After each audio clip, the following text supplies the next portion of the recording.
بسم اللہ الرحمن الرحیم۔ حضور نبی کریم صلی اللہ علیہ وآلہ وسلم کے ایک جان نثار ایک دفعہ پتی کے مرض میں مبتلا ہو گئے۔ اسے چپاکی بھی کہتے ہیں۔ وہ بارگاہ رسالت میں حاضر ہوئے اور عرض کیا، یا رسول اللہ صلی اللہ علیہ وآلہ وسلم، میرے ماں باپ آپ صلی اللہ علیہ وآلہ وسلم پر قربان ہوں، مجھے پتی کے مرض نے سخت پریشان کر رکھا ہے۔ حضور صلی اللہ علیہ وآلہ وسلم نے انہیں اپنے سامنے بٹھا لیا اور حکم دیا کہ قمیض اتار دو۔ انہوں نے تعمیل ارشاد کی۔ آپ صلی اللہ علیہ وآلہ وسلم نے اپنا لعاب دہن اپنے دونوں ہاتھوں پر لے کر ان کی پیٹھ اور پیٹ پر مل دیا۔ اس مقدس لعاب دہن میں کچھ ایسی تاثیر تھی کہ ان صاحب کی بیماری آنن فانن دور ہو گئی اور ان کے بدن میں ایسی خوشبو پیدا ہو گئی کہ جس راستے سے گزر جاتے تھے وہ راستہ مہک جاتا تھا۔ یہ خوشبو ان کے جسم میں ساری عمر رہی۔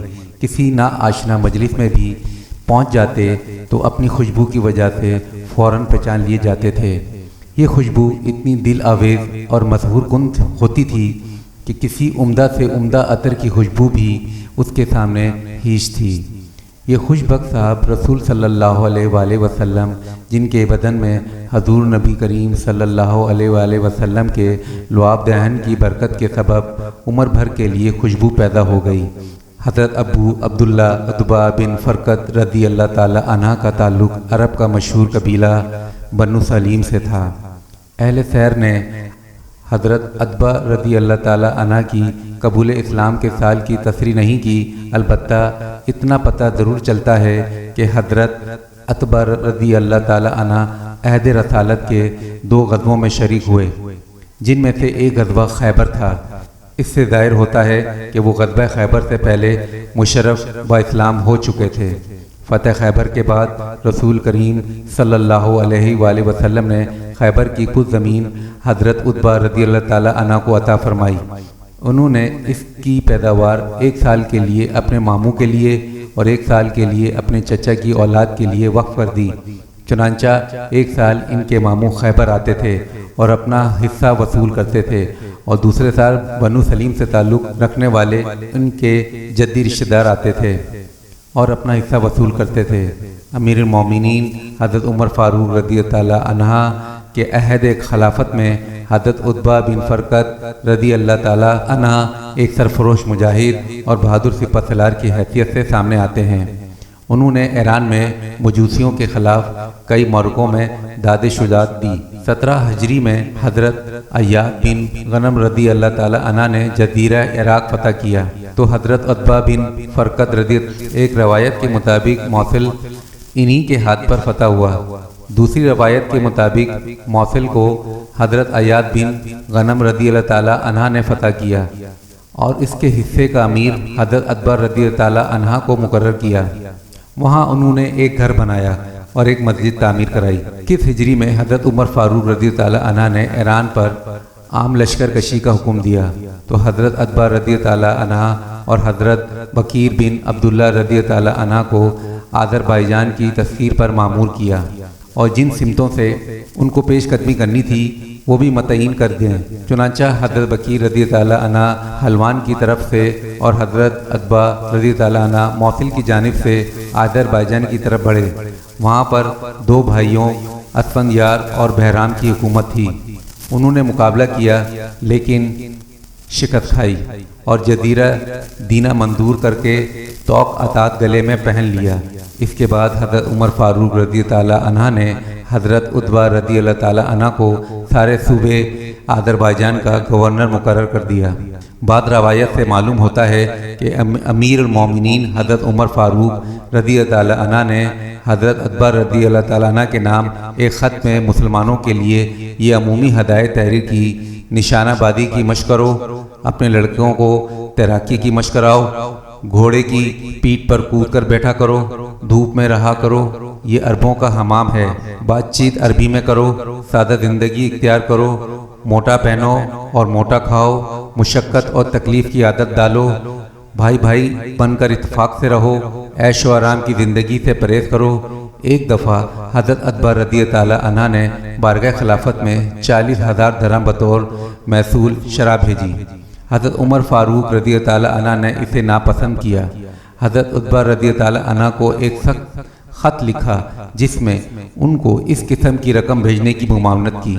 ایک مرتبہ حضرت اتبا رضی تعالی عنہ رمضان مبارک کے مہینے میں سرائی بستیوں کے دورے پر گئے۔ وہاں کے مسلمانوں نے بعد اثر ہلال دیکھا اور یہ سمجھ کر کہ چاند کل ہے روزہ توڑ دیا۔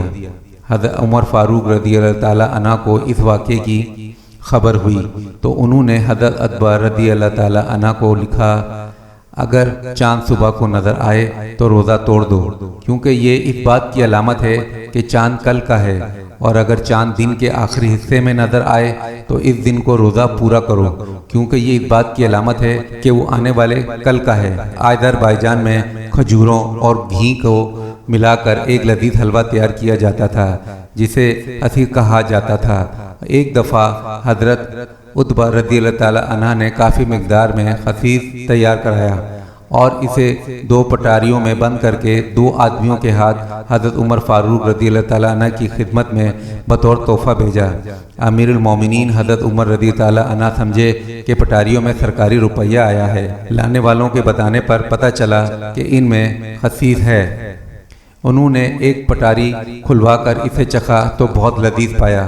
حضرت عمر فاروق رضی اللہ تعالی عنہ نے لانے والوں سے پوچھا، کیا اتبا کی فوج کے سب لوگ یہ حلوہ سیر ہو کر کھاتے ہیں؟ انہوں نے نفی میں جواب دیا تو حضرت عمر رضی اللہ تعالی عنہ نے فرمایا، یہ حلوہ واپس لے جاؤ۔ جو چیز سارے مسلمانوں کو میسر نہیں، میرے لیے اس کا کھانا کیسے جائز ہو سکتا ہے؟ پھر انہوں نے حضرت اتبا رضی تعالی عنہ کو خط لکھا، واضح ہو کہ یہ خسیس نہ تو تمہاری کوشش سے حاصل ہوا، نہ تمہارے والد کی کوشش سے تم کو ملا، اور نہ تمہارے والدہ کو کوشش سے تم تک پہنچا۔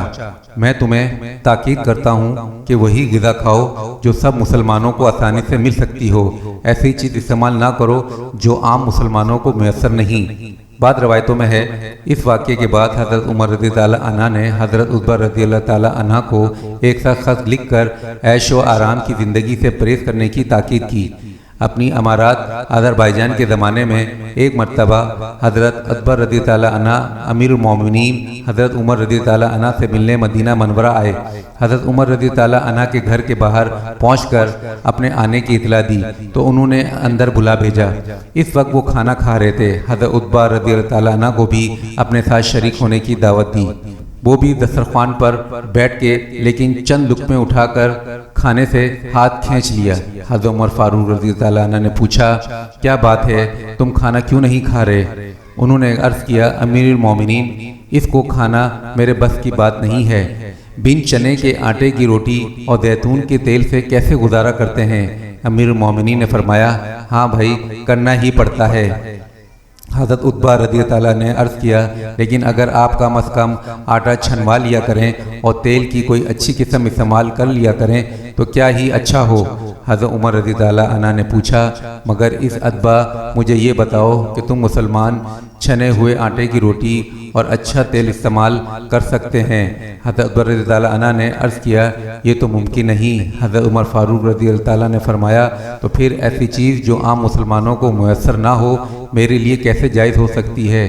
کیا میں یہ پسند کر لوں کہ میری تمام نیکیاں اس زندگی کو ختم ہو جائیں اور آخرت کے لیے میرے پاس کچھ باقی نہ رہے؟ حضرت اتبا رضی تعالی عنہ یہ سن کر خاموش ہو گئے۔ جب امیر المومنین حضرت عمر رضی تعالی عنہ سے رخصت ہوئے تو ان کی آنکھوں میں آنسو تہر رہے تھے۔ حضرت اتبا بن فرقہ رضی تعالی عنہ کے سال وفات کے بارے میں کتب تاریخ و سیر خاموش ہیں۔ قیاد یہ ہے کہ انہوں نے حضرت عثمان غنی رضی اللہ تعالیٰ کے دور خلافت میں 24 ہجری تا 35 ہجری کے درمیان کسی وقت وفات پائی۔ اللہ تعالیٰ کے ان پر بے شمار رحمتیں نازل ہوں، آمین یا رب العالمین۔ جزاک اللہ۔